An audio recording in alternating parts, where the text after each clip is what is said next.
quando vuoi. Quindi sarò anch'io di fianco al nuovo governo della Sardegna per far sì che la Sardegna ritorni ad essere quella che è. Accenno solo una cosa: il turismo per la Sardegna è molto importante.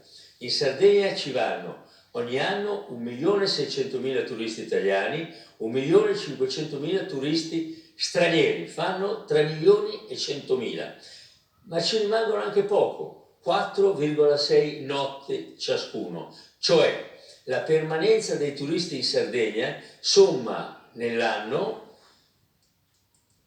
esattamente 14.222.000 presenze. Bene, sai quanto assommano le presenze dei turisti nell'isola di Malta, che è 70 volte più piccola della Sardegna e imparagonabile con la Sardegna per la bellezza dell'ambiente, per l'enogastronomia? Quanto?